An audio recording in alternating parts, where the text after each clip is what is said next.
Hello, I'm Julia Muse from the Muse Veterinary Clinic, and this is Jasmine, my best friend. Together we're going to show you how you can learn to body condition score your pet.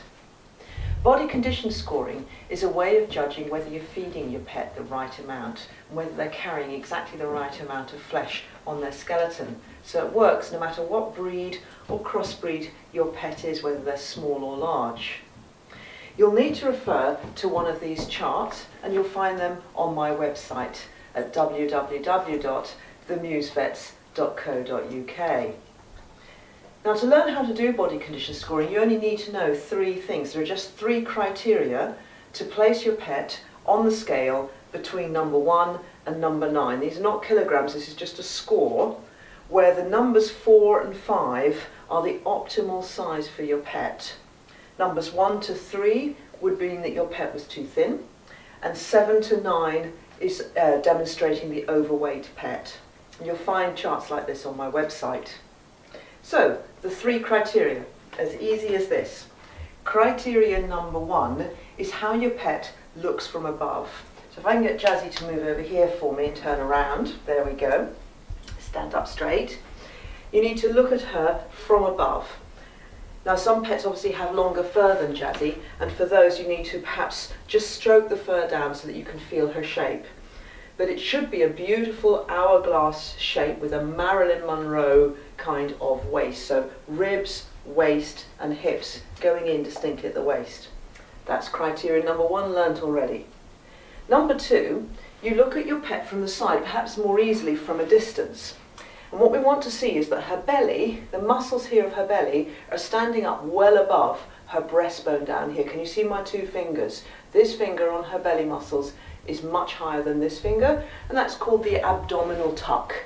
And all pets should have a neat, high abdominal tuck, and that's a good sign of fitness, like us having a flat pack here. And then the third criteria, both of those first 2 criteria are illustrated on the chart, but the third criteria you can't have a picture for. You need to use your fingertips. It's the feel of how much fat she's carrying on her rib cage. So if you imagine a dog's rib cage is a clock face, sort of like this, then we're feeling her ribs at 10 o'clock and at 2 o'clock. Good girl. Stand up. Up, up. Good lass. So at about 10 o'clock and at 2 o'clock. Now, the feel of her ribs should be just like your own knuckles. So on a human frame, we never carry any fat at all on our knuckles. So this was a very useful place to practice. Flatten your hand, and with your other fingertip, just lightly stroke across the knuckles here. And you will feel that there is a bone under the skin without any intervening fat at all. And this is the optimal feel of a dog's ribs at this place here. If you turn your hand over, still with your fingers out straight and flat, and use exactly the same amount of pressure on the knuckles on this way up, you can't so easily, if at all, feel any bone directly under the skin. And that's because we all carry a little bit of fat in this area. So stroking very lightly here, bone, yes. Turn over, stroking very lightly here. I call it my feather-like touch.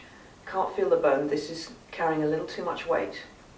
Now, if you were to do this with your knuckles and run your finger this way, imagining the knuckles are ribs, if your finger is dropping between your pet's ribs, this pet is too thin. Okay? So that's our third criterion. Ideally, she would stand up.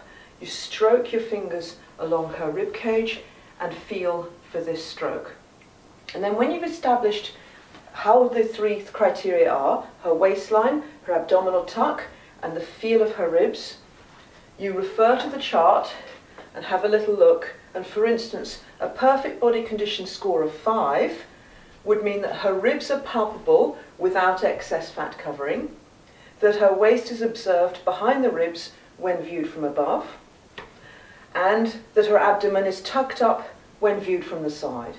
And that tells me that Jazzy is a perfect body condition score of 5, and that this is her perfect weight right now. And I'm going to continue to feed her this amount to keep her this fit and this healthy long term.